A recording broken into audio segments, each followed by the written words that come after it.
Good morning बच्चों। हम आज केमिकल बॉन्डिंग का दूसरा लेक्चर देख रहे हैं। इसके पहले वाले लेक्चर में मैंने आपको इलेक्ट्रॉनिक कॉन्फ़िगरेशन लिखना बताया था और लेवाइस सिंबल लिखना बताया था। होप सो, उम्मीद करता हूं कि आपको वो समझ में आ गया होगा।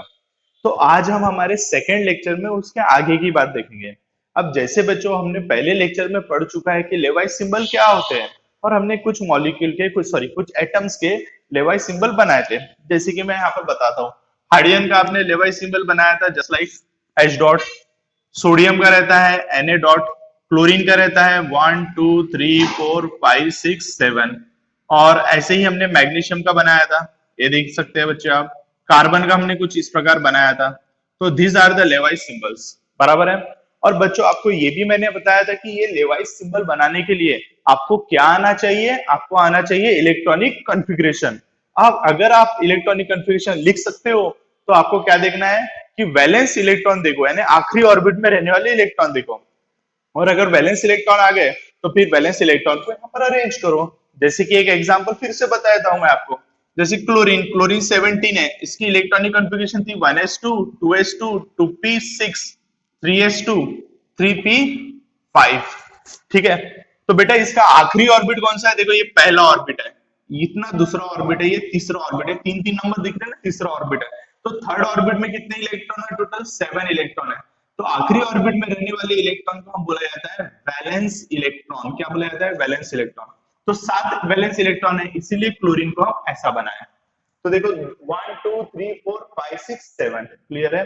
तो इस तरीके से हमने क्या बनाया था बच्चों, लेवाइस सिंबल बनाया था। तो आज मैं आपको बताने वाला हूं कि लेवाइस सिंबल की मदद से हम कैसे हमारे मॉलिक्यूल को बनाते हैं। मैं आयनिक बॉन्ड और कोवेलेंट बॉन्ड वाले मॉलिक्यूल बताता हूं, कुछ सिंपल मॉलिक्यूल्स। देखो बच्चों, अगर आयनिक बॉन्ड की मैं बात करूं तो आयनिक बॉन्ड और कोवेलेंट बॉन्ड कैसे बनता है। सबसे पहले यहाँ पर देखो बॉन्डिंग की बात करेंगे हम। बॉन्डिंग हमारे पास में वैसे बॉन्ड तो बहुत सारे होते हैं, लेकिन फिलहाल हम दो टाइप के बॉन्ड देखेंगे। एक बॉन्ड है हमारा आयनिक बॉन्ड, और दूसरा बॉन्ड होता है बच्चों जिसका नाम है कोवेलेंट बॉन्ड। अंडरस्टूड, क्लियर है। तो आयनिक बॉन्ड जो रहता है वो होता है ट्रांसफर ऑफ इलेक्ट्रॉन से। कैसा बनता है वो, ट्रांसफर ऑफ इलेक्ट्रॉन से बनता है। और कोवेलेंट बॉन्ड कैसा बनता है, शेयरिंग ऑफ इलेक्ट्रॉन से। अब ये बातें तो बच्चों अपने बचपन में देख चुके हैं, आपके स्कूल डेज में ये आप पढ़ चुके हैं कि भाई आयनिक बॉन्ड बनता है तो बनता है ट्रांसफर ऑफ इलेक्ट्रॉन से, और कोवेलेंट बॉन्ड बनता है तो बनता है शेयरिंग ऑफ इलेक्ट्रॉन से। दिमाग में आगे बच्चों बातें क्लियर है। अब देखो हम कुछ आयनिक बॉन्ड के एग्जांपल लेंगे। देखो सबसे पहले हम आयनिक बॉन्ड के कुछ एग्जांपल देखते हैं। बच्चों देखो आपको मैं पहले भी बता चुका हूं कि आपको ये पूरा नोट डाउन करना है आपको अपने रजिस्टर में, ठीक है।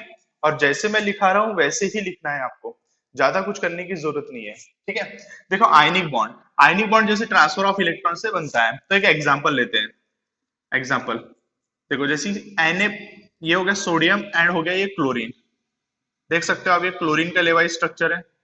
ये देखो भाई, क्लोरीन यहाँ से उठा के मैंने इधर रख दिया। आप सोडियम देख सकते हो, क्लियर है। एक काम करते हैं, हम सोडियम के इलेक्ट्रॉन को मैं ऐसा से दिखाता हूँ, ठीक है। तो बच्चों देखो यहाँ पर ये मेटल है और ये नॉन मेटल है। हमेशा याद रखना है कि आयनिक बॉन्ड बनता है तो मेटल और नॉन मेटल के बीच में ही बनता है। हमेशा याद रखना कि जब भी आयनिक बॉन्ड बन रहा है तो एक मेटल और नॉन मेटल के बीच में बनता है। एक्चुअली बच्चों देखो, हमको एक बात याद रखना चाहिए, नोट डाउन कर लेना कहीं साइड में इसको, कि मेटल उसको बोलते हैं जो इलेक्ट्रॉन डोनेट करता है, इसको मेटल बोलते हैं। नॉन मेटल उसको बोलते हैं जो इलेक्ट्रॉन गेन करता है। हमने बचपन में बहुत देखा था मेटल और नॉन मेटल के बारे में। हम पढ़ते थे कि मेटल वो होता है जो लश्चर की प्रॉपर्टी होती है, जिससे हम लंबी शीट बना सकते हैं, जिससे वायर बना सकते हैं, एंड सो ऑन। जो इलेक्ट्रिसिटी का गुड कंडक्टर होता है, हीट का गुड कंडक्टर होता है, ये मेटल होता है। ऐसा हमने बचपन में पढ़ा था। लेकिन वो बातें भी सही थी, लेकिन इन रियलिटी मेटल की परफेक्ट डेफिनेशन ये है कि मेटल उसको बोलते हैं जो इलेक्ट्रॉन डोनेट करता है, जो इलेक्ट्रॉन देता है उसको मेटल बोलेंगे। और नॉन मेटल रियलिटी में उसको बोला जाता है जो इलेक्ट्रॉन लेता है, यानी गेन करता है। तो ये बात आप कहीं पर भी नोट करके लिख देना बच्चों साइड में अपने रजिस्टर में, ठीक है। तो हमने क्या पढ़ा बेटा, मेटल यानी क्या होता है, जो इलेक्ट्रॉन डोनेट करता है। नॉन मेटल यानी क्या होता है, जो इलेक्ट्रॉन गेन करता है। समझ में आ गया। तो भाई यहाँ पर ट्रांसफर ऑफ इलेक्ट्रॉन हो रहा है, तो कॉमन सेंस की बात है, एक इलेक्ट्रॉन देगा और दूसरा इलेक्ट्रॉन लेगा। क्लियर है। तो इसीलिए मैंने आपको कहा था कि आयनिक बॉन्ड वही बनता है जहां एक मेटल रहता है और दूसरा रहता है नॉन मेटल, ठीक है बच्चों। तो यहाँ पर हम देख रहे हैं सोडियम हमारा मेटल है, क्लोरीन नॉन मेटल है। ठीक है, अब देखो क्लोरीन को मैं ये बना दिया क्लोरीन, और ये हो गया सोडियम। सोडियम के पास एक इलेक्ट्रॉन ज्यादा है, क्लोरीन के पास एक इलेक्ट्रॉन कम है। तो सोडियम क्या करेगा, अपना एक इलेक्ट्रॉन क्लोरीन को डोनेट करेगा। तो आफ्टर सम टाइम कैसा हो जाएगा बच्चों, देखो Na ने अपना इलेक्ट्रॉन दे दिया, ठीक है, क्लोरीन को एक इलेक्ट्रॉन मिल गया। देखो क्लोरीन के पहले के ये 7 इलेक्ट्रॉन में बना दिया, ये पहले के 7 इलेक्ट्रॉन है, और ये एक इलेक्ट्रॉन क्लोरीन के पास एक्स्ट्रा का आया। ठीक है बच्चों, अब देखो क्लोरीन के पास एक एक्स्ट्रा का इलेक्ट्रॉन आया। क्लोरीन का पहले देखो मैं एक और बात बताता हूँ, क्लोरीन का एटॉमिक नंबर था 17, और सोडियम का एटॉमिक नंबर था 11। इसका मतलब क्या होता है, इसका एटॉमिक नंबर 11 है, इसका मतलब इसके पास था 11 प्रोटॉन थे, 11 इलेक्ट्रॉन थे, इसलिए ओवरऑल ये न्यूट्रल था, कोई चार्ज नहीं था इसके ऊपर। क्लोरीन का एटॉमिक नंबर 17 है, इसका मतलब इसके पास 17 प्रोटॉन है, 17 इलेक्ट्रॉन है, और ओवरऑल इसके ऊपर कोई चार्ज नहीं बेटा, ये न्यूट्रल हो गया, जितने पॉजिटिव इतने नेगेटिव। जैसे कि आप जानते हो यहाँ पर एक घटना हुई है, ट्रांसफर ऑफ इलेक्ट्रॉन हुआ है। After that transfer of electron, chlorine के पास एक इलेक्ट्रॉन ज्यादा का हो गया, तो now chlorine has 17 proton and 18 electron. बराबर है क्या? Now chlorine has 17 proton and 18 electron, तो one more electron is here, that's why chlorine acquires negative charge. Clear है? अब बट यहाँ की अगर मैं बात करूं तो देखो इसने इसके पास 11 प्रोटॉन तो एज इट इज है, लेकिन 10 ही इलेक्ट्रॉन बचे, क्योंकि सोडियम ने एक इलेक्ट्रॉन अपना डोनेट कर दिया। तो दैट्स वाई यहाँ पर क्या है, एक इलेक्ट्रॉन लेस है, मींस एक पॉजिटिव चार्ज ज्यादा है, एक पॉजिटिव चार्ज ज्यादा है, इसलिए इसके ऊपर आएगा पॉजिटिव चार्ज। अंडरस्टूड? तो ये बन गया Na पॉजिटिव, ये हो गया Cl नेगेटिव। अब जैसे कि आप जानते हो कि Na पॉजिटिव और Cl नेगेटिव दोनों बोथ आर अपोजिट चार्जेस, और you know very well opposite charges attract each other. तो ये अट्रैक्शन, फोर्स ऑफ अट्रैक्शन हो रहा है इन दोनों के बीच में। Actually that force of attraction is known as the ionic bond. क्या बोलते हैं? That force of attraction is known as the ionic bond. Clearly बच्चों समझ में आ गया? तो ये बात रही है हमारी आयनिक बॉन्ड की। मैं एक बार हल्का सा रिवाइज करता हूँ। देखो बच्चों, आपको हमेशा एक बार याद रखना है, आपको एटॉमिक नंबर लिख के रख लो कहीं पर भी। सोडियम का एटॉमिक नंबर 11 है, क्लोरीन का 17 है, ये आपको याद रखना है, आप इसको भूलना नहीं है। और इसे भी आप 9th-10th स्टैंडर्ड में याद कर चुके होंगे। जिसको याद नहीं होगा प्लीज बच्चों इसके ऊपर ध्यान दो थोड़ा सा, ठीक है? तो देखो मैंने जैसे बताया, सोडियम का एटॉमिक नंबर है 11, यानी इसके पास 11 प्रोटॉन है, 11 इलेक्ट्रॉन है। सोडियम के पास एक इलेक्ट्रॉन उसकी विसिनिटी में आता है, उसके बाहर आता है बाउंड्री में, वैलेंस इलेक्ट्रॉन एक है। क्लोरीन का वैलेंस इलेक्ट्रॉन 7 है, 17 प्रोटॉन 17 इलेक्ट्रॉन, ये न्यूट्रल था, ये न्यूट्रल था। अब इसने अपना एक इलेक्ट्रॉन इधर दिया, क्यों दिया? सवाल ये उठता है, वाई सोडियम ने अपना एक इलेक्ट्रॉन इसको दिया? क्योंकि 281 से ये 28 बनना चाहता था। देखो ये तो क्या था बेटा, 28 था ना, 28 से ये क्या बनना चाहता था? 28 बनना चाहता था, दैट्स वाई उसने एक इलेक्ट्रॉन डोनेट किया। और इसने क्या किया, 287 से ये 288 बनना चाहता था, इसलिए इसने एक इलेक्ट्रॉन गेन किया। क्लियर है? तो यहाँ पर देखो बच्चों, इसने एक इलेक्ट्रॉन गेन किया, तो इस क्लास में एक इलेक्ट्रॉन ज्यादा का हो गया, 18 इलेक्ट्रॉन हो गया, दैट्स वाई इसके ऊपर आ गया नेगेटिव चार्ज, और इसके ऊपर आ गया बेटा पॉजिटिव चार्ज, क्योंकि यहाँ पर एक इलेक्ट्रॉन कम है। और अपोजिट चार्ज के बीच में जो फोर्स ऑफ अट्रैक्शन होता है, that force of attraction is known as, actually क्या बोलते हैं हम उसको? Ionic bond. क्लियर? क्या बोलते हैं बच्चों उसको? Ionic bond. तो तुम्हारे दिमाग में यहाँ पर मैंने आपको बता दिया कि भाई आयनिक बॉन्ड कैसा बनता है, ट्रांसफर ऑफ इलेक्ट्रॉन से बनता है, आपको समझ में आ रहा है। और देखो हम लेवाइस के स्ट्रक्चर, लेवाइस से सिंबल यूज कर रहे हैं। ठीक है बच्चों, क्लियर है यहाँ तक का? मैं इसका एक और एग्जांपल बताता हूँ आपको। ये मैंने बताया फॉर्मेशन ऑफ NaCl। तो एक्चुअली आप लोग जब नोट डाउन करोगे ना, यहाँ पर एक हेडिंग ऐसी थोड़ी सी डाल देना, फॉर्मेशन ऑफ NaCl का। क्या डाल दोगे आप? Formation of NaCl। ठीक है बच्चों, ये डाल देना। क्लियर है? अब हम दूसरा एग्जांपल लेते हैं, फॉर्मेशन ऑफ MgCl2। ठीक है, आयनिक बॉन्ड के अंदर ही पढ़ रहे हैं हम। Formation of MgCl2। देखो फॉर्मेशन ऑफ MgCl2। ठीक है, अब देखो बच्चों फॉर्मेशन ऑफ MgCl2 का कैसा होता है। देखो जैसे कि मैं आपको बता दूं कि Mg भी एक मेटल है, Mg भी एक मेटल है, तो Mg का लेवाइस सिंबल कुछ ऐसा है, उसके पास उसके वैलेंस इलेक्ट्रॉन 2 होते हैं, इसलिए 2 इलेक्ट्रॉन मैंने बताया।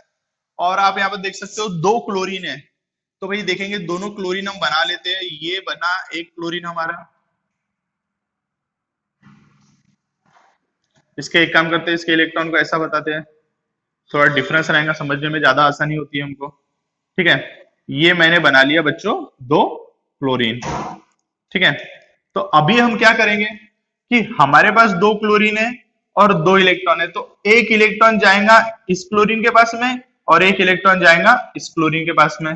बराबर है बच्चों, क्लियर है। अब जब ये चले जाएगा तो उसके बाद बनेगी कैसी कहानी, कहानी कुछ ऐसी हो जाएगी। एमजी, एमजी के ऊपर दो पॉजिटिव आएंगे। अब कहानी देखने की जरूरत नहीं, तुमको तो समझ में आ गया कि दो इलेक्ट्रॉन इसके कम हो गए। दो इलेक्ट्रॉन कम हो गए इसका मतलब क्या हुआ बच्चों, क्या हुआ, दो इलेक्ट्रॉन कम हो गए इसका मतलब दो प्रोटॉन ज्यादा हो गए, इसीलिए दो पॉजिटिव चार्ज आ गया इसके ऊपर। और यहाँ पर ये देखो क्लोरीन कुछ इस प्रकार हो जाएंगे, ये देखो क्लोरीन, इन्होंने एक इलेक्ट्रॉन ले लिया। ठीक है, तो अगर क्लोरीन एक इलेक्ट्रॉन ले लेता है तो क्लोरीन के ऊपर कैसा आता है, निगेटिव चार्ज। यहाँ पर भी क्या होगा बच्चों, ये जो क्लोरीन रहेगा ये क्या करेगा, एक इलेक्ट्रॉन गेन कर लिया इसने, तो इसके ऊपर भी क्या आएगा बेटा, निगेटिव चार्ज। ठीक है, तो आप देखो ये Mg डबल पॉजिटिव जो है इससे भी फोर्स ऑफ अट्रैक्शन रखता है, इससे भी फोर्स ऑफ अट्रैक्शन रखता है, क्योंकि ये भी निगेटिव है, ये पॉजिटिव है, निगेटिव है पॉजिटिव, इन दोनों में कोई फोर्स ऑफ अट्रैक्शन नहीं होगा, इन दोनों में फोर्स ऑफ रिपल्शन होगा। ठीक है बच्चों, तो यहाँ पर इन दोनों के बीच में फोर्स ऑफ अट्रैक्शन होता है, इन दोनों के बीच में फोर्स ऑफ अट्रैक्शन होता है, and that force of attraction is known as actually ionic bond. क्या बोलते हैं उसको बच्चों, आयनिक बॉन्ड। क्लियर है, समझ में आ गया। तो ये रहा हमारा एग्जांपल फॉर्मेशन ऑफ MgCl2 का। क्लियर है बच्चों, तो ऐसे हम और एग्जांपल देख सकते हैं, लेकिन आपको हमेशा याद रखना है हम बना रहे आयनिक बॉन्ड। क्या बना रहे हैं हम, आयनिक बॉन्ड। आयनिक बॉन्ड कैसा बनता है बच्चों, बोलो, ट्रांसफर ऑफ इलेक्ट्रॉन से, और ट्रांसफर ऑफ इलेक्ट्रॉन से बनता है तो क्या होगा, मेटल इलेक्ट्रॉन डोनेट करेगा और नॉन मेटल इलेक्ट्रॉन गेन करेगा। दैट्स इट, समझ में आ गया, क्लियर है। तो अब हम दूसरा एग्जांपल देखेंगे, सॉरी दूसरा देखेंगे, कोवेलेंट बॉन्ड कैसे बनता है, शेयरिंग ऑफ इलेक्ट्रॉन से, उसके भी हम कुछ एग्जांपल देखेंगे। ठीक है बच्चों,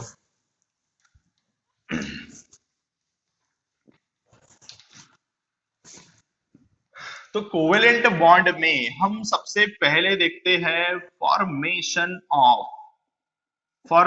ऑफ मीथेन। किसका फॉर्मेशन देखेंगे बेटा, मीथेन। अल्केन, अल्केन जानते हो आप, अल्केन, अल्केन में रहता है मीथेन, अल्केन का पहला मेंबर है मीथेन। इसमें मिथ का मतलब होता है एक कार्बन, एन का मतलब होता है सिंगल बॉन्ड। एक आधी लेक्चर इसके ऊपर भी मिलेगा बच्चों, जरूर मिलेगा आपको, यहाँ पर भी बताऊंगा ये कैसे होता है। तो ये होता है मीथेन, तो मीथेन का फॉर्मूला है CH4। मीथेन का फॉर्मूला क्या है बच्चों, CH4। आप याद रख लो, आप जानते हो मीथेन में क्या होता है, एक कार्बन चार बॉन्ड बनाता है, किसके साथ में, हाइड्रोजन के साथ में। ये देखो बच्चों, हाइड्रोजन के साथ में उसने चार बॉन्ड बनाया। क्लियर है कि नहीं है, समझ में आ गया। तो ये हो गया कौन सा मॉलिक्यूल, मीथेन। ठीक है, तो अब देखो बच्चों हम मीथेन का बनाना देखेंगे यहाँ पर कैसा होता है। देखो सबसे पहले मेरे पास कार्बन है, ये हो गए कार्बन के चार इलेक्ट्रॉन। क्लियर है, देख सकते हो आप, ये देखो कार्बन यहाँ से मैंने लिया। हाइड्रोजन के पास एक ही इलेक्ट्रॉन लेते हैं, तो ऐसे मेरे पास चार हाइड्रोजन है, देख सकते हो आप, ये हो this are the four hydrogen. यहाँ पर ट्रांसफर ऑफ इलेक्ट्रॉन नहीं होगा, यहाँ पर ऐसा नहीं होगा कि इलेक्ट्रॉन डोनेट कर देगा, ऐसा नहीं होने वाला। Hydrogen is not a metal, it's a non metal, ये नॉन मेटल है बेटा, इसलिए डोनेट नहीं करेगा, और नहीं ये कुछ ऐसी कुछ करने वाला है। ठीक है, ये भी डोनेट नहीं कर सकता है। तो यहाँ पर शेयरिंग ऑफ इलेक्ट्रॉन होगा, देखते हैं हम शेयरिंग ऑफ इलेक्ट्रॉन कैसा होता है। यहाँ पर देखो कुछ जस्ट लाइक, ये कार्बन है हमारा, और ये कार्बन के हमारे चार इलेक्ट्रॉन। ठीक है बच्चों, ये हो गया हमारे कार्बन के चार इलेक्ट्रॉन। हाइड्रोजन अपना एक इलेक्ट्रॉन लेके आता है, ये हाइड्रोजन अपना एक इलेक्ट्रॉन लेके आया। ठीक है, यहाँ पर हाइड्रोजन अपना एक इलेक्ट्रॉन लेके आया, यहाँ पर हाइड्रोजन अपना एक इलेक्ट्रॉन लेके आया, यहाँ पर हाइड्रोजन अपना एक इलेक्ट्रॉन लेके आया। तो यहाँ पर शेयरिंग हो रहा है, शेयरिंग।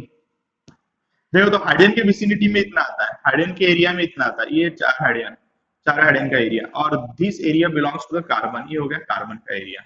बराबर है कि नहीं बच्चों, समझ में आ रहा है।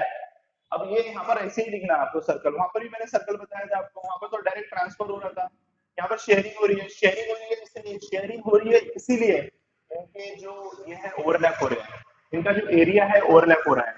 यानी इसका मतलब दिस टू इलेक्ट्रॉन, अगर मैं दिस टू इलेक्ट्रॉन की बात करूं, this two electrons belong to carbon as well as hydrogen, यानी ये दोनों इलेक्ट्रॉन कार्बन के भी है, हाइड्रोजन के भी है, ये दोनों इलेक्ट्रॉन कार्बन के भी है, हाइड्रोजन के भी है, ये दोनों इलेक्ट्रॉन कार्बन के भी है, हाइड्रोजन के भी है, ये दोनों इलेक्ट्रॉन कार्बन के भी है, हाइड्रोजन के भी है।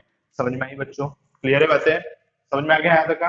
तो अगर मैं इसकी बात करूं तो इसका स्ट्रक्चर देखो आप कैसा बनेगा। देखो ये हो गया मीथेन। अब देखो यहाँ पर क्या हो गया बेटा, दो इलेक्ट्रॉन है, जिसमें से one electron belong to the hydrogen and one electron belong to the carbon. ये मैंने ऐसा बनाया, आप नहीं बनाना, ऐसा एरो एरो नहीं बनाना। ठीक है, तो समझ में आ गया आपको। अब देखो यहाँ पर दो इलेक्ट्रॉन है तो दो इलेक्ट्रॉन से बनता है एक बॉन्ड। दो इलेक्ट्रॉन से कितना बनता है बेटा, एक बॉन्ड। तो इन दोनों के बीच में कितने बॉन्ड रहेगा, एक। ये हो गया एक बॉन्ड। इन दोनों के बीच में रहेगा एक बॉन्ड। ये हो गया एक बॉन्ड। इन दोनों के बीच में रहेगा एक बॉन्ड। इन दोनों के बीच में रहेगा एक बॉन्ड। तो ये बन गया हमारा कौन सा मॉलिक्यूल, मीथेन मॉलिक्यूल। क्या बन गया बेटा इसका, मीथेन मॉलिक्यूल।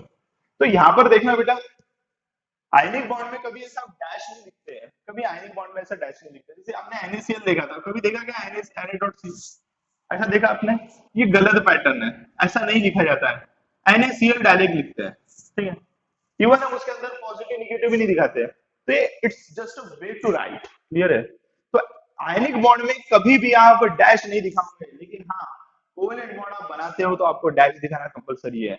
नहीं भी दिखाते वैसे चलता, अगर ऐसा मॉलिक्यूल लिख रहे हो तो चलेगा, लेकिन अगर आप ऐसा स्प्लिट करके लिख रहे हो तो आपको डैश दिखाना पड़ेगा, क्लियर है बच्चों। और हाँ एक और बात बताता हूँ मैं, कोवेलेंट बॉन्ड डबल भी हो सकता है, ट्रिपल भी हो सकता है। आयनिक बॉन्ड में ऐसा कुछ बताया नहीं मैंने आपको, आयनिक बॉन्ड में ऐसा कुछ नहीं होता है। लेकिन हाँ भाई कोवेलेंट बॉन्ड में it may be double bond, it may be triple bond, ठीक है। तो डबल बॉन्ड ट्रिपल बॉन्ड भी हो सकते हैं, उसका एग्जांपल भी देखेंगे हम, ठीक है। तो यहाँ पर मैं सबसे पहले इसको रब कर देता हूँ। फॉर्मेशन ऑफ मीथेन मॉलिक्यूल मैंने आपको बता दिया। अब देखेंगे फॉर्मेशन ऑफ एक दूसरा मॉलिक्यूल, इथेन मॉलिक्यूल देखते हैं, इथेन, इथेन, ठीक है। तो इथेन मॉलिक्यूल का फॉर्मेशन देखेंगे तो इथेन जो मॉलिक्यूल होता है बेटा, इथेन, इसका फॉर्मूला है C2H6, ये इसका फॉर्मूला है, ठीक है, C2H6। तो बच्चे यहाँ पर दो कार्बन है, और ऐसे वाले कार्बन कितने हैं बेटा, ऐसे वाले कार्बन है दो, और हाइड्रोजन कितने हैं हमारे पास, 6 हैं। तो मैं डायरेक्ट स्ट्रक्चर बना के दिखाता हूँ आपको कैसे होगा। देखो बेटा दो कार्बन है, याद रखना जब भी ज्यादा कार्बन होते हैं तो वो दोनों एक दूसरे को फिजिकली अटैच होते हैं। तो यहाँ पर दो कार्बन है तो ऑब्वियसली दोनों अटैच होंगे एक दूसरे से। और जैसे आप जानते हो यहाँ पर ANE लिखा हुआ है, क्या बोल रहा हूँ मैं, ANE लिखा हुआ था। ANE यानी सिंगल बॉन्ड होता है, तो इसका मतलब इथेन होता है दो कार्बन, ANE यानी सिंगल बॉन्ड है, दो कार्बन भाई सिंगल बॉन्ड से अटैच है, सीधी बात है। तो ये कुछ ऐसा होता है, दो कार्बन सिंगल बॉन्ड से अटैच है, और कार्बन की वैलेंसी 4 होती है। तो आप देख सकते हो ये कार्बन की वैलेंसी 1 2 3 4, ये कार्बन 1 2 3 4, बची कुछ जगह पे हाइड्रोजन लगा दो, कुछ ऐसा बनता है हमारा इथेन मॉलिक्यूल, ठीक है बच्चों। अब ये हो गया इथेन मॉलिक्यूल, देखेंगे तो इथेन मॉलिक्यूल का हमारा स्ट्रक्चर कैसा होगा, इथेन मॉलिक्यूल के लिए हमारा स्ट्रक्चर कैसा रहेगा। देखो बच्चों, अब जैसे कि इन दोनों के बीच में एक शेयरिंग हुआ होगा, ये देखो ये कार्बन का इलेक्ट्रॉन, ये कार्बन का इलेक्ट्रॉन, ये शेयरिंग हो गया दोनों के बीच में। इस कार्बन के ये 4 डॉट मैंने और बना दिया, इस कार्बन के ये 4 डॉट मैंने बना दिया, देख लो भाई जितने भी बनाए देखो 1 2 3 4, ये इस कार्बन के हो गए, 1 2 3 4 ये इस कार्बन के हो गए। फिर से ये वाला जो है ये ऐसा पूरा कौन सा कार्बन हो गया, ये वाला कार्बन हो गया, और ये ऐसा पूरा कौन सा कार्बन हो गया, हमारा दूसरा कार्बन हो गया, ठीक है बच्चों। समझ में आ गया होगा इतना आपको। तो दोनों कार्बन के मैंने 4 4 आपको बता दिया है। अब हमको क्या करना है इसके आगे, हमको हाइड्रोजन लगाना है। हाइड्रोजन के मैंने इलेक्ट्रॉन ऐसा सर्कल से दिखाता हूँ, ये हाइड्रोजन आया शेयरिंग किया, ये हाइड्रोजन आया शेयरिंग किया, ये हाइड्रोजन आया शेयरिंग किया, ये हाइड्रोजन आया शेयरिंग किया, ये हाइड्रोजन आया शेयरिंग किया, सॉरी इसको ऊपर लिख देते हैं, हाइड्रोजन आया यहाँ पर शेयरिंग किया, और यहाँ पर हाइड्रोजन आया शेयरिंग किया, बराबर है। तो ये बन गया स्ट्रक्चर।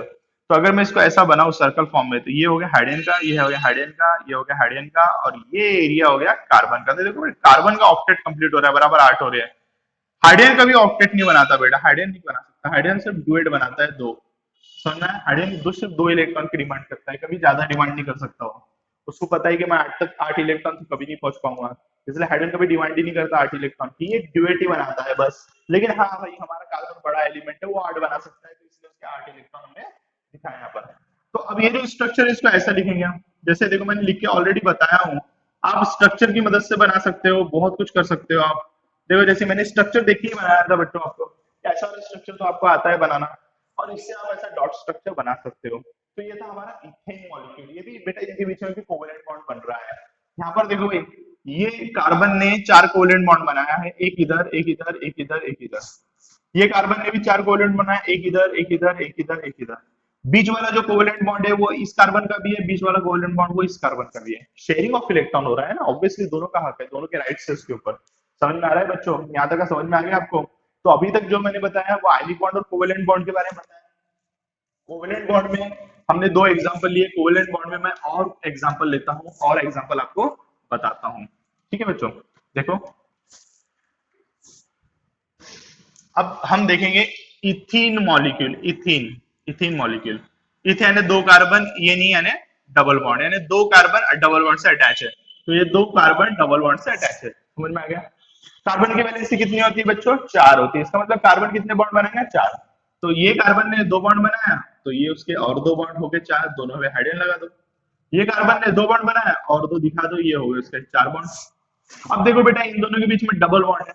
मैंने कहा था अभी तुमसे थोड़ी देर पहले कि covalent bond it may be double bond, it may be triple bond, it may be single bond, तीनों में से कुछ भी हो सकता है, लेकिन आयनिक बॉन्ड कभी डबल और ट्रिपल नहीं होता है, वो सिंगल ही होता है। सिंगल डबल ट्रिपल ऐसा कुछ बोला नहीं जाता उसको वर्ड, ठीक है? तो आयनिक बॉन्ड तो जस्ट फोर्स ऑफ अट्रैक्शन है, ठीक है? तो यहाँ पर तो हम ऐसा डैश तो भी दिखाते हैं, पर आयनिक बॉन्ड में कभी ऐसा डैश नहीं दिखाया जाता है। तो देखो बच्चों, यहाँ पर जैसे कि ये दो है, दो कार्बन है, तो अब दो कार्बन की मैं बात कर रहा हूँ, तो ये देखो, ये एक कार्बन है, ये उसका एक इलेक्ट्रॉन, ये दूसरा इलेक्ट्रॉन, ये तीसरा इलेक्ट्रॉन, ये चौथा इलेक्ट्रॉन। देखो बेटा, मैंने कार्बन के दोनों इलेक्ट्रॉन इधर लेके आया, पर हाँ, इसको लोन पेयर नहीं बोलेंगे, नहीं तो कल बोलोगे सर आजू बाजू लिखते हो तो लोन पेयर। मैंने लोन पेयर नहीं है, शेयरिंग के लिए पास में लेके आया इसको। और ये दूसरा कार्बन, ये उसके दो इलेक्ट्रॉन, दिख रहा है? क्लियर है बच्चों? तो अब देखो, ये कार्बन का एरिया इतना है और ये कार्बन का एरिया इतना है। ओप्स सॉरी, गलती हो गई, बीच में है तो दोनों के एरिया में आएगा, ओवरलैप होगा। हाँ, इसको ऐसा बनाना पड़ेगा अपने को। ये देखो, ये कार्बन का एरिया ऐसा है और ये वाले कार्बन का एरिया ऐसा है, बराबर है? देखो, मैंने दोनों को डाला, चारों इलेक्ट्रॉन दोनों के हक में डाला। अब देखो, यहाँ पर ये हाइड्रोजन आया, शेयरिंग किया, ये हाइड्रोजन हो गया, ठीक है? यहाँ पर हाइड्रोजन आया, शेयरिंग किया, ये हाइड्रोजन हो गया। हाइड्रोजन आया, शेयरिंग किया, ये हाइड्रोजन हो गया। हाइड्रोजन आया, शेयरिंग किया, ये हाइड्रोजन हो गया। समझ में आ गया? तो ये बन गया हमारा मॉलिक्यूल। और इस मॉलिक्यूल को हम क्या बोलेंगे बेटा? कौन सा मॉलिक्यूल बोलेंगे, बताओ मुझे? Ethene molecule. क्या बोलेंगे हम इसको? Ethene molecule. तो बच्चों देखो, अभी तुम्हारे दिमाग में ये बातें आ गई होंगी, और मैंने जो अभी तक आपको बताया, ये भी उम्मीद करता हूँ आपको समझ में आ गया होगा। बच्चों देखो, आप जस्ट 10th स्टैंडर्ड से 11th स्टैंडर्ड में आए हैं, थोड़ा धीरे धीरे धीरे धीरे हमको पढ़ना है, ठीक है? बात बहुत डीप में जाएंगी, बहुत आगे तक हमको बहुत डीप में पढ़ना है, लेकिन थोड़ा पेशेंस रखो, थोड़ा शांत दिमाग रखो और करो।